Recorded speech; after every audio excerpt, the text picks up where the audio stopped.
Halo adik-adik semua, apa kabar? Pasti sehat kan? Masih kenal kan sama abang?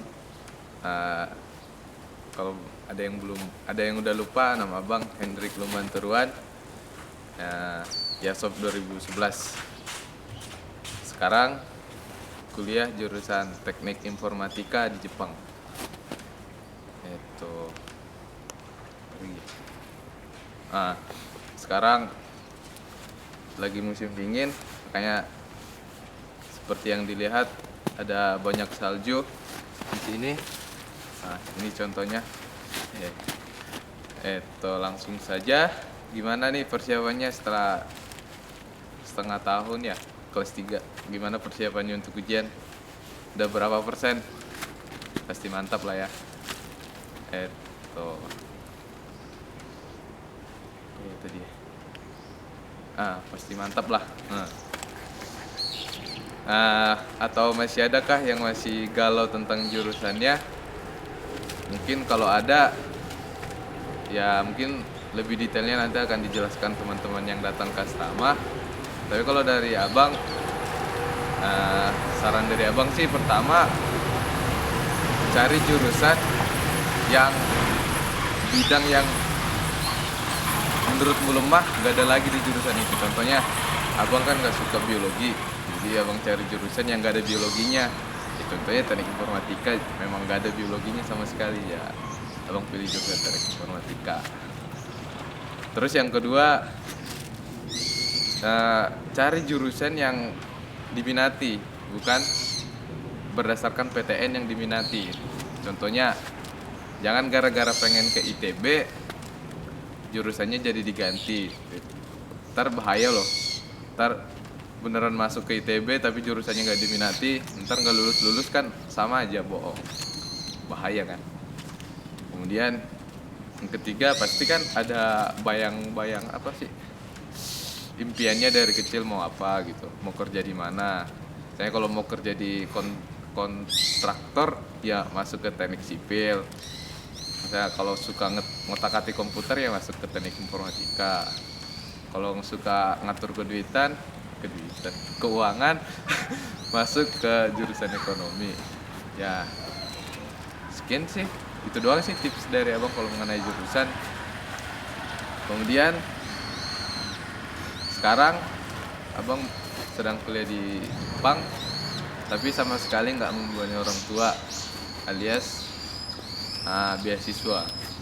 Nama beasiswanya Membuka Gagusho. Membuka Gagusho itu beasiswa dari pemerintah Jepang. Biaya sekolah ditanggung, terus biaya hidup per bulan juga ditanggung. Terus itu di testing tiap negara. Banyak negara yang menerima beasiswa ini. Indonesia, Asia Tenggara rata-rata dapat kok beasiswa ini. Dari luar Asia Tenggara misalnya Mongolia, Brazil, Senegal, Spanyol dapat beasiswa ini. Yang pastinya nggak asal masuk, ada testingnya. Kalau di Indonesia testingnya ada 2 tahap, tes tulis dan tes wawancara. Kalau tes tulisnya ada di tiap konsulat di kota yang ada konsulat Jepangnya. Contohnya Medan, Makassar, Surabaya, dan Jakarta. Sebelumnya ada apa? Kalau daftarnya sekarang udah bisa online, nggak harus datang lagi ke konsulatnya. Dulu waktu abang harus datang ke konsulatnya daftar, tapi sekarang udah bisa online. Terus kalau misalnya intensifnya nanti di Medan, ya ujiannya dari Medan aja, nggak usah ke Jakarta gitu.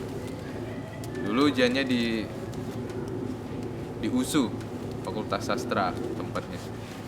Setelah ujian, yang lulus ujian tulis dari Medan ada 3 orang. Terus wawancara ke Medan, ke Jakarta, ke kedutaan besar Jepang di Jakarta. Setelah lulus wawancara, baru terbang ke Jepang. Ya sekianlah tentang Membuka Gagusho. Terus mengenai tips belajar, mungkin belum saatnya abang mengajari kalian, karena abang juga masih belajar. Jadi mari kita belajar, sama-sama belajar. Jadi kalau tips dari abang, di sekolah belajarlah dengan baik. Terus kalau udah nyampe asrama, pakai sistem belajar konsentrasi 2 jam seperti kata Pak Lingga. Konsentrasi 2 jam itu udah cukup sebenarnya. Udah cukup sebenarnya kalau 2 jam. Jadi setelah 2 jam pakai waktunya untuk istirahat, kalau enggak untuk mengulang pelajaran yang sudah dipelajari sebelumnya. Kemudian tips selanjutnya, banyak-banyak diskusi. Karena dengan diskusi dengan teman lebih cepat, menurut survei dan menurut abang juga lebih cepat kalau diskusi. Kemudian jaga kesehatan. Jangan gara-gara belajar 1 hari 1 malam nggak belajar 3 hari 3 malam karena sakit. Kan ngerti kan, rugi kan. Jangan terus ya, di sisa waktu ini untuk kelas 3 yang cowok jangan dulu main game kalau bisa sih. Tapi kalau udah candu ya apa boleh buat lah. Ya tanggung jawab lah ntar kalau di hasilnya, tergantung dirimu kalau tetap main game atau enggak. Ya mungkin ada yang udah jenuh. Ya abang juga waktu kelas 3 jenuh kok di bulan 2, bulan Februari itu udah jenuh.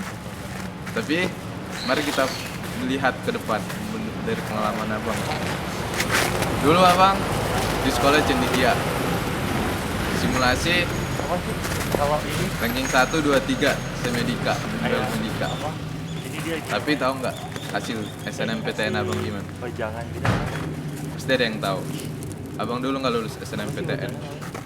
Bayangin, yang belajar aja nggak lulus SNMPTN, apalagi yang nggak belajar. Ngerti kan maksudnya? Jadi ya belajar lah. Karena menurut pengalaman abang, ya begitulah, yang belajar aja nggak lulus, apalagi yang belajar aja nggak lulus, apalagi nggak belajar, udah pasti nggak lulus kan? Ya kalau jenuh ingat aja kata-kata yang tadi. Gitulah. Kemudian kalau jenuh ada istilah ngapel nggak? Kalau waktu kami sih ada istilah ngapel. Yang udah punya sih, kalau yang belum punya sih apa yang mau diapel gitu kan. Itu. Ya banyak sih gunanya kalau udah mempersiapkan diri. Kelulusannya pasti bagus. Teman-teman abang yang terus belajar dulu, kelulusannya bagus. Tapi ada sih yang udah belajar mati-matian tapi tetap nasibnya mungkin bukan di tahun itu. Beberapa teman abang juga merasakan. Tapi ingatlah kata Pak TB Silalahi, jika satu pintu ditutup, maka jendela lain itu masih terbuka, walaupun ukurannya lebih kecil gitu. Jadi waktu abang nggak lulus SNMPTN, jalur undangan nggak lulus, ujian tulis juga nggak lulus. Puji Tuhan masih ada SIMAK UI dan lulus tahun lalu, 2 tahun lalu. Masih ada UMB, puji Tuhan lulus juga 2 tahun lalu. Dan ada penerimaan pegawai PLN, lulus juga 2 tahun lalu. Dan ujian terakhir, ujian tes beasiswa membuka Gagusa ini, puji Tuhan lulus juga, semuanya lulus. Dan itu ibarat jendela-jendela yang masih terbuka setelah pintu SNMPTN ditutup. Ya, begitulah. Nah, kalau misalnya ada yang masih jenuh dengan kata-kata sebelumnya, ya izinkanlah abang bercerita tentang pengalaman saya selama di Jepang. Kenapa harus kuliah? Kenapa ya harus kuliah di Jepang? Di sini ada beberapa poin yang mungkin abang bisa bagikan di Jepang. Pertama, Jepang loh, tahu Jepang kan? Teknologinya sudah maju. luar negeri lagi. Kemudian bentar, tadi udah abang tulis. Ini beasiswa, yang pertama ini beasiswa, biaya sekolah sudah dibayar full, kemudian biaya hidup per bulan juga sudah dibayar, bisa nabung lagi. Jadi kalau misalnya keluarganya masih kayak keluarga abang, masih pas-pasan lah gitu, ya nggak membebani orang tua lagi lah. Bahkan bisa mengirim ke kampung, bisa membantu adik-adik untuk biaya sekolahnya. Kemudian tadi ini kuliah di Jepang loh, ya tau lah dengan perkembangan yang maju di Jepang, ya mungkin pola pikir kita juga bakalan maju kalau kuliah di sini. Kemudian dari kualitas mungkin bisa dilihat dari biaya kuliah di Jepang. Di Jepang biaya kuliah di universitas negeri itu per semesternya itu bayar 70 juta kalau dirupiahin. Bayangin, universitas negeri aja bayar 70 juta. Berarti sebegitu pentingnya pendidikan di negara ini.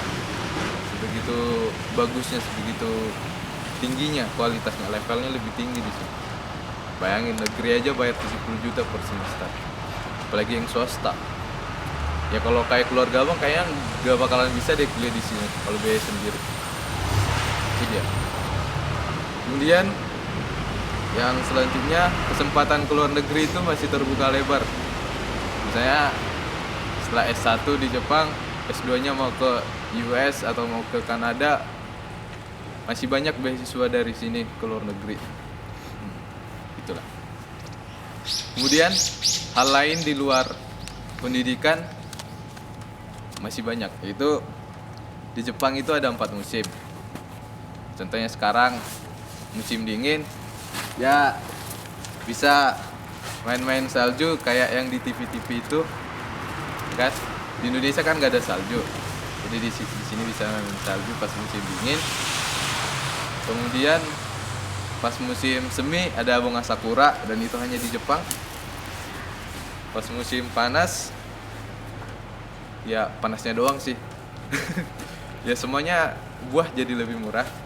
Kemudian pas musim gugur, semuanya merah-merah kayak di drama-drama Jepang, indah, bagus seperti itu.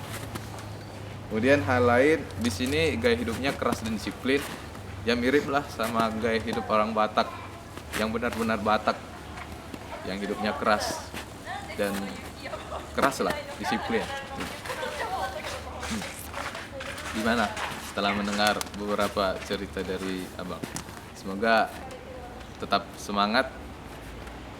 Waktu tinggal berapa bulan lagi ya? Apalagi pertama ujian undangannya, SNMPTN ujian tulis nggak ada lagi, diganti dengan seleksi bersama ya antar beberapa universitas.